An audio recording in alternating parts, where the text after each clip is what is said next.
talking about some muscles in your lower leg that you may have never heard of.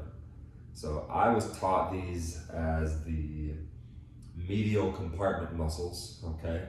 And the tendons do run on the medial side of your lower leg here. They go behind your ankle and then go into the bottom of your foot or your toes, okay? But the muscle bellies are actually in the back of your leg.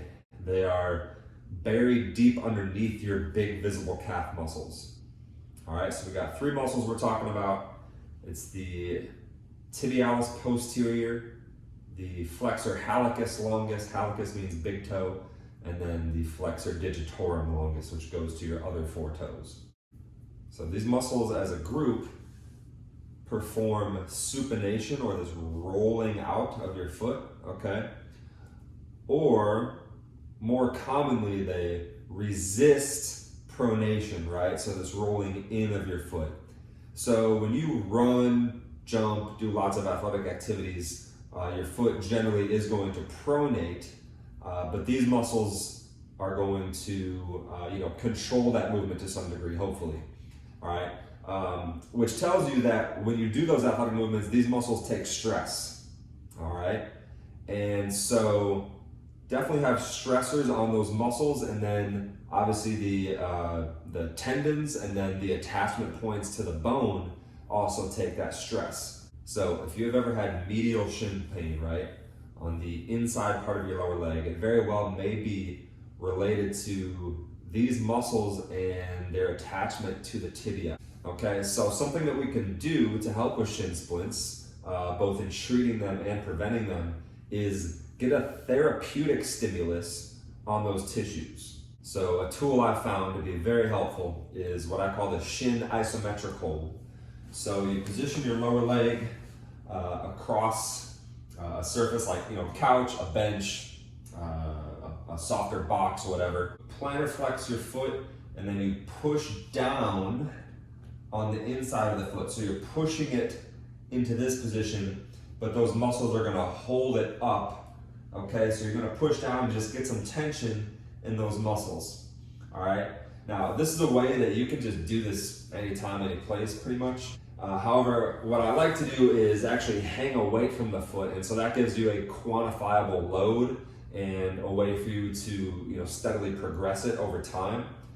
But yeah, that isometric hold done for 30 seconds at a time has worked wonders for some of the athletes I work with and myself when it comes to dealing with shin splints. Medial shin splints, that is. I generally use 30-second sets times 2 or 3.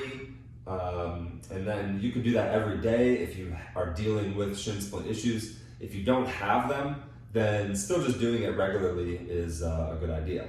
Now, there may be some other locations of pain that people have that could also be related to these medial compartment muscles.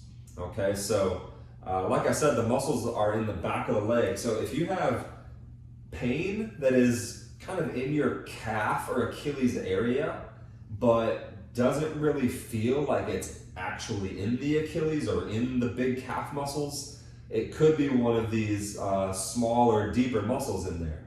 And then same thing with the bottom of your foot. So you have the tibialis posterior tendon attaches into the bottom of your foot. The other two go to your toes.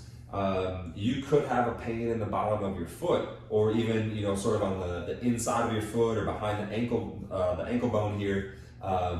And that could be related to the tendons from these muscles. So the isometric hold could be useful for those issues as well, but we can also just do a repetition-based exercise. So you could do same kind of position, but then you're getting reps moving that foot, okay? Again, you could do a manual.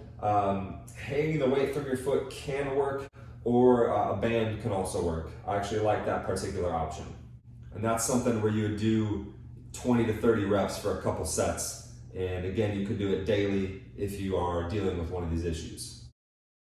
So then one more thing I want to say about this trio of muscles is you're going to develop these well over time by getting into multi-directional athletic activity.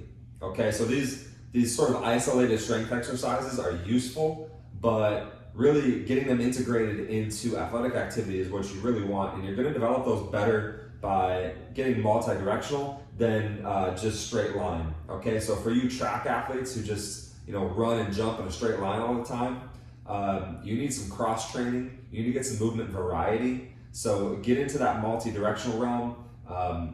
Fun activities that just get you moving laterally and stopping and starting, that type of thing. Having that movement variety is going to be really good for your all-around lower leg development. Okay. Now that is not going to be therapeutic. Okay. So if you are in pain, I'm not saying go out and start playing basketball or something to help it. But if you are recovered, you've gotten out of pain, now you're capable of training. Your off season, your pre-season, use that movement variety. Do that other athletic activity that's not track, and that's going to help you get good overall lower leg development and be able to get into your next track season without facing that issue, rather than just always trying to manage it and rehab it.